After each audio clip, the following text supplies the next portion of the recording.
This is the desert box.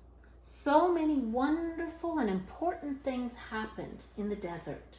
We need to know what it is like. We can't get the whole desert into our classroom, so here is just a little piece of the desert.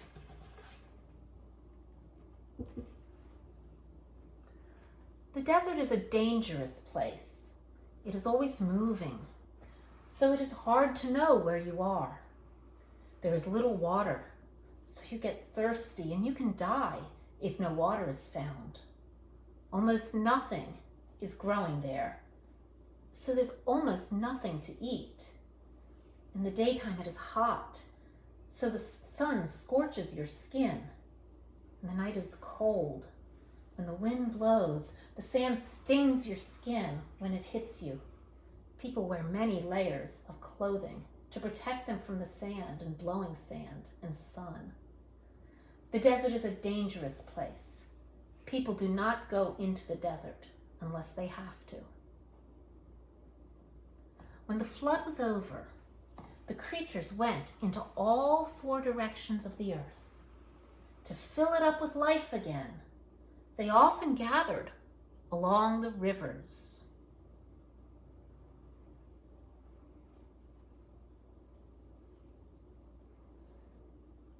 People first settled in villages and then built cities.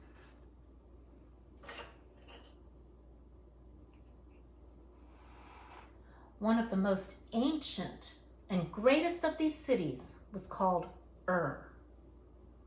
In the city of Ur, the people believed that there were many gods. There was a god for every tree, every rock, and every flower. There was a god of the sky, the clouds, the water, and the land. The world was alive with gods. But there was one family that believed that all of God was in every place. They did not yet know that, but that is what they believed. Abram and his wife Sarai were part of that family. When it came time to move to a new place, they were not sure that God would be there. They also wondered what the new place would be like. They walked toward Haran with their sheep, their donkeys, and their many helpers. Even the old people and all the children went too. They slept in their tents at night, and during the day, they walked along the great river called the Euphrates. It showed them the way, and it gave them and all their animals water to drink. It took a long, long time. Finally, they met people coming out of Haran. They knew the journey was almost over. And then they were there.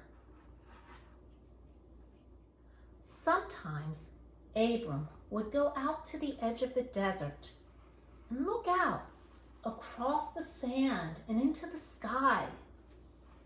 Then God came so close to Abram, and Abram came so close to God that he knew what God wanted him to do. God wanted Abram and Sarai to move on again to another new place. And God said, I will make of you a great family. I will bless you, and you will be a blessing. Abram and Sarai did what God said. They went out into the desert to the west of Haran and walked toward Canaan.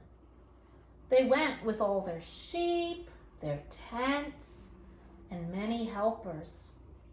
This time there was no river to show the way or to give them water to drink. They finally came to a place called Shechem. Abram climbed up a hill and prayed to God, and God was there. So Abram built an altar to mark the place.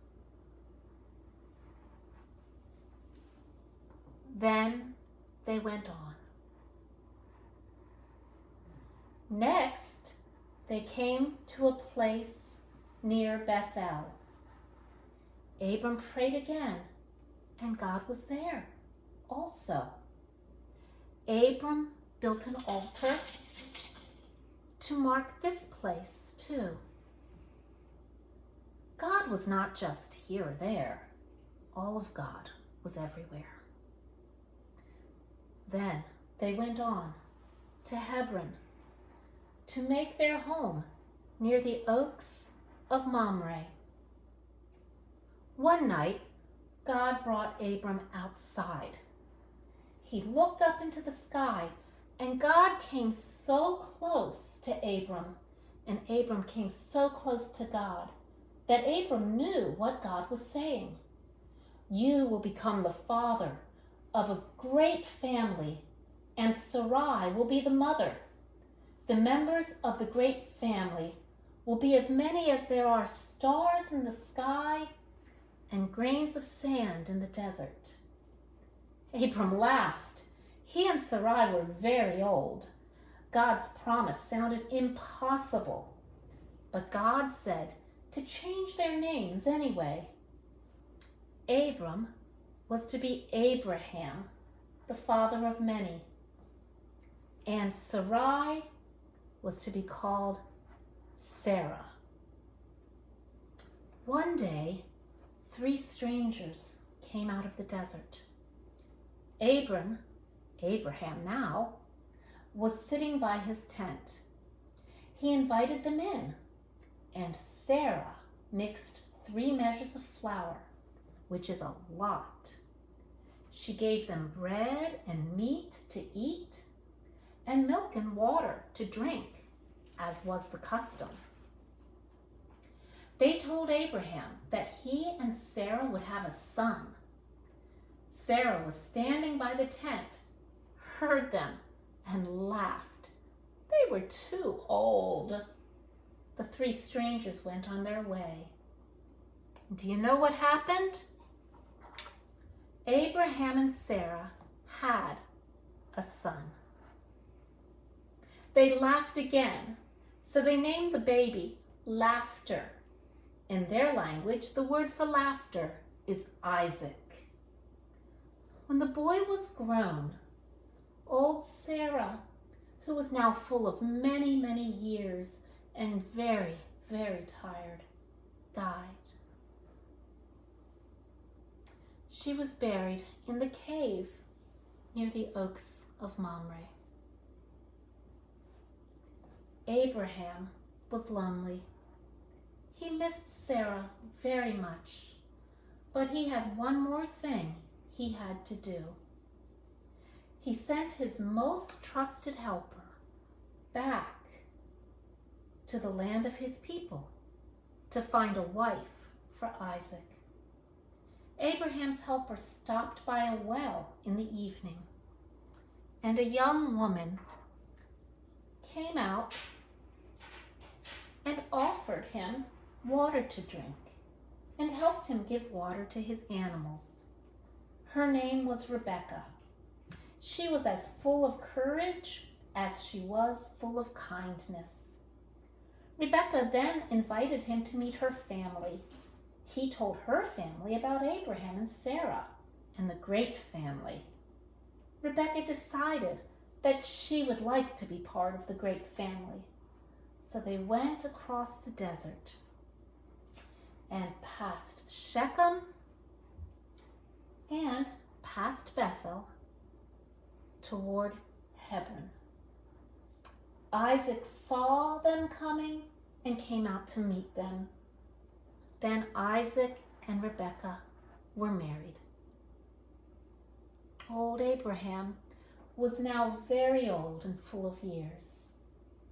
He died and was buried with Sarah in a cave by the oaks of Mamre. Then Isaac and Rebekah had children. Their children had children. And those children had children. And this kept on happening until your grandparents had your parents, and then your parents had you. Now we are all part of that great family which has become as many as the stars in the sky and the grains of sand in the desert. Now I wonder, what part of the story do you like best? I wonder what part is the most important. I wonder where you are in the story, or what part of the story is about you. I wonder if there is any part of the story we can leave out and still have all the story we need. I wonder.